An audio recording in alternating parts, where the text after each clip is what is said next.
The Rock says it's time to make history. The 51-year-old posted a video to Instagram on Wednesday featuring footage of his return to Raw on January 1st. He included a caption that teased he is about to do something never done before in WWE. Writing, "These electrifying nights are so special and unforgettable. The connection with the people, the energy, vibe, authenticity, disruption, love, mana, the chills. And now we make history, raise the bar, and do things that have never been done before in WWE. We go all out and all in." The Rock has previously spoken about wanting to do something history-making when he returns to WWE. Last September, he told Pat McAfee that he and Roman Reigns were locked in to wrestle at WrestleMania last year. Rock said what prevented the match from happening was that they were unable to determine what they could do with the story that would lead to something bigger. What that big thing is still remains to be seen. Now on to some AEW Dynamite news from last night. The Young Bucks are back and have already aimed their sights on a team. At the end of AEW Dynamite, Tony Schiavone asked Sting who he would like to face in his retirement match, which will take place at AEW Revolution on March 3rd. Before Sting could answer, the Young Bucks music hit as they came out, sporting new mustaches. The two stared down both Sting and Darby Allin in the ring as the show went off the air. The Bucks were last seen in November when they lost the AEW Tag Team title match opportunity they won at WrestleDream to Chris Jericho and Kenny Omega. After the match, both threw tantrums inside and outside of the ring, which they had also done in the weeks leading to the match. It was reported in the Wrestling Observer newsletter that the team were looking to start a new group with Brandon Cutler. Colt Cabana's name was also discussed for the group. Additionally, AEW revealed during this week's homecoming edition of Dynamite that Samoa Joe versus Hook for the World Championship will take place on Wednesday, January 17th on Dynamite. It will be the first defense for Samoa Joe since he ended the one-year-plus reign of MJF at the World's End pay-per-view on December 30th. The title match was officially announced following a segment on Dynamite Homecoming where Samoa Joe stated that there would be a change to protocol for title challengers during his reign, daring anyone to bring their record and their reputation to his attention. Swerve Strickland, Hangman Adam Page, and then Hook all stepped forward during Joe's promo, with Hook the last to enter and go face-to-face in the ring with his opponent for next week. Hook holds a 28-1 career record in AEW singles matches, with his only defeat coming at the hands of Jack Perry last July at the Blood and Guts edition of Dynamite. Additionally, on Monday night, I spoke with AEW star Rey Fenix, who gave an update on his recovery from injury. Rey Fenix has been out of action for 3 months, last wrestling when he dropped the AEW International Championship to Orange Cassidy on an episode of Dynamite in October. Before losing the title, Rey Fenix posted on social media that he was dealing with an old injury that had been bothering him since he won the championship from Jon Moxley in September. Rey Fenix said that despite the pain from the injury, nothing was going to stop him from defending the international title. Dave Meltzer wrote that Fenix was dealing with a bad back or a bad hip or both.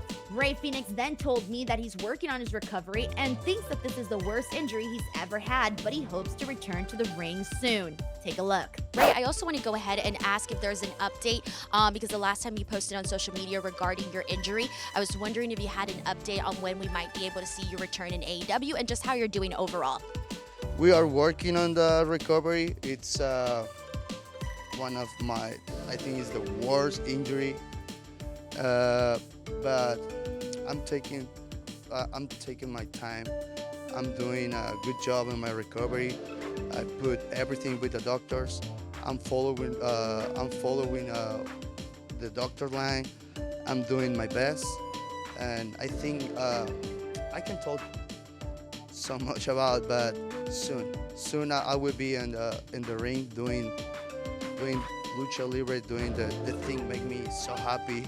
Fenix had been scheduled to compete for Prestige Wrestling on January 5th, but it was announced last month that Rey Fenix wouldn't be able to wrestle on the show due to his injury. Rey Fenix was taking part as a spokesperson for Marvel's Echo, in which he not only spoke to the media and spoke about the film, but he also then taught a class teaching people how to wrestle. Take a look. First ladies, and after the hands. So we go over, out his hand, and we go. Your head in, and your back is rolling in the ring, okay? Okay. After, hold your knees. 1, 2, 3. Get in your...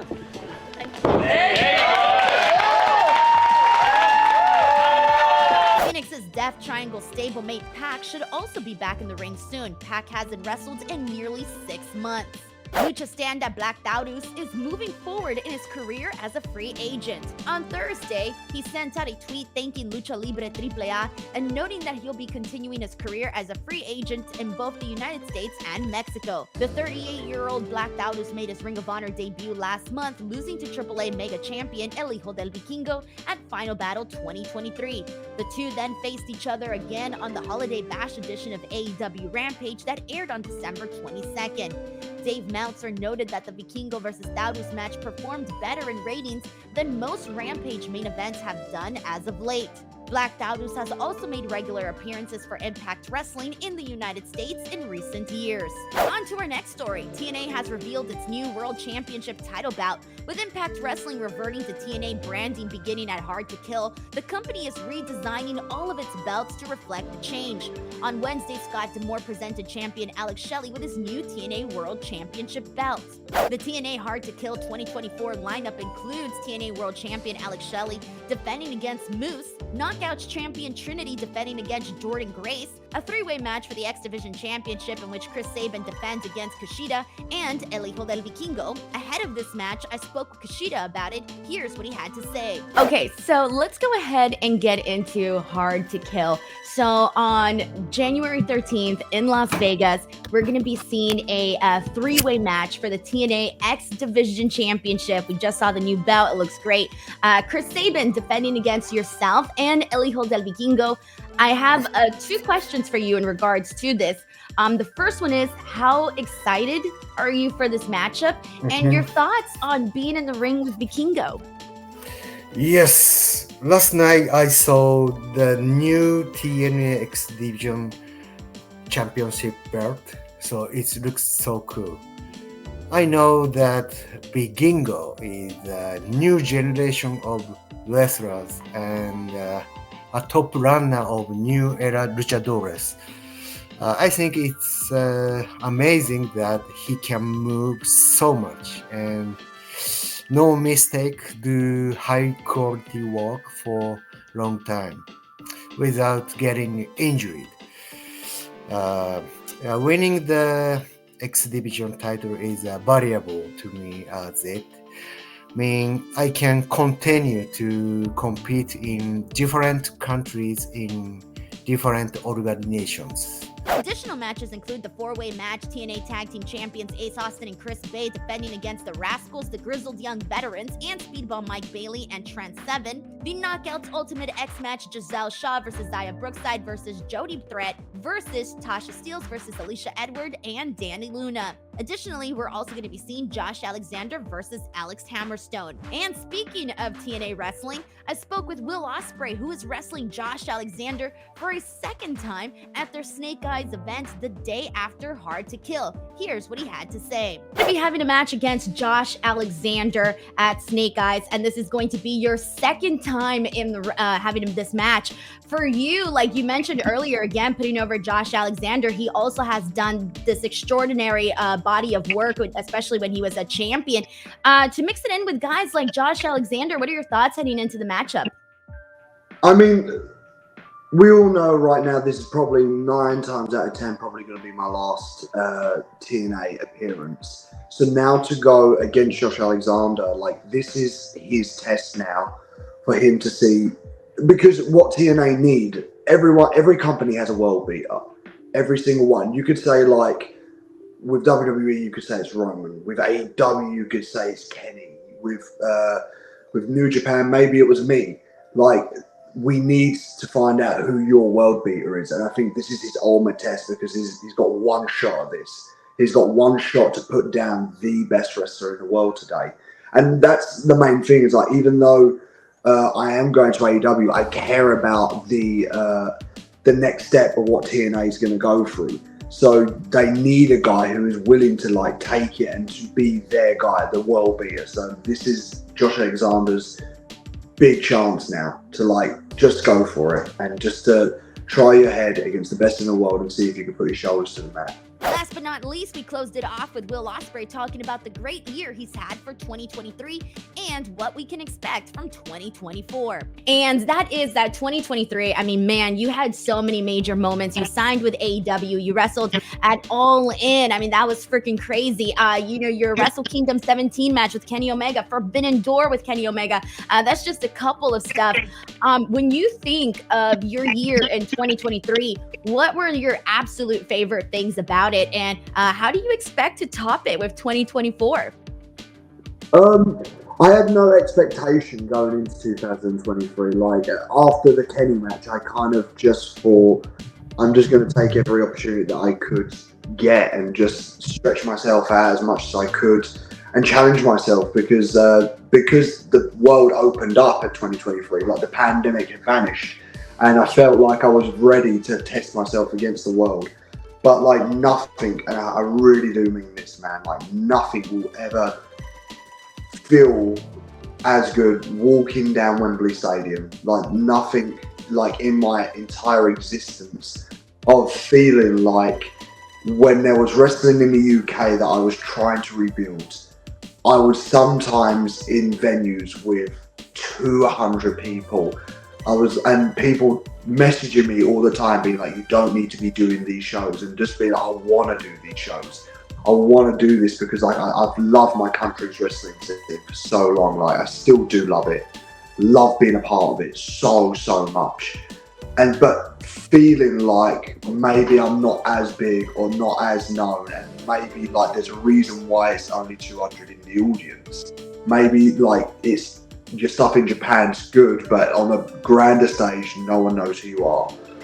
And walking down that ramp and hearing 81,000 people sing the song. Like, you know what I mean? People are singing it.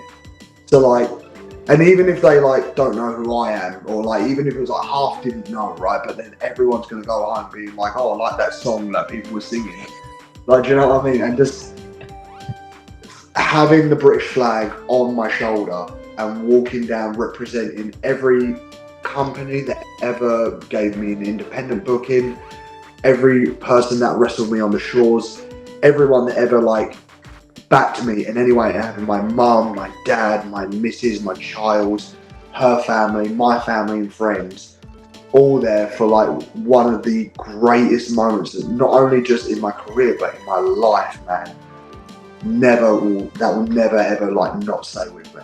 On to our next story. Mickie James has a new wrestling home, Ohio Valley Wrestling. First reported by Fightful on Thursday, the 5-time WWE Women's Champion and 5-time Impact TNA Knockouts Champion will become OVW's creative director, head of female talent, and executive producer for all of the company's shows. Mickie confirmed the news in a tweet on Thursday afternoon. OVW, the former developmental territory for WWE from 2000 to 2008, rose to some prominence in 2023 when the Netflix docuseries Wrestlers, on both the company's history and a look at their current behind-the-scenes situation, debuted. It has not been announced whether it will return for a second season. They also have a weekly live TV show in addition to pay-per-view. Last November, it was reported that Mickie James was taking a break from TNA Wrestling while remaining on good terms with her longtime home. The 44-year-old hasn't wrestled since failing to defeat Trinity for the Knockouts title at last October's Bound for Glory. Mickie James wrestled in OVW from 2004 through 2006 when she was known as Alexis LeRae. And new episodes of Dark Side of the Ring will be airing on Vice TV soon.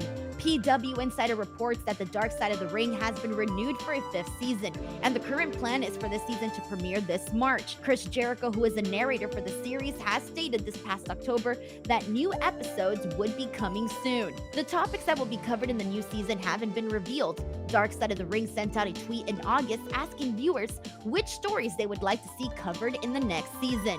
Dark Side of the Ring became a hit series for Vice TV after premiering in 2019. That's a wrap for this episode of The Latest. As always, thank you guys so much for watching, and we'll catch you on the next one.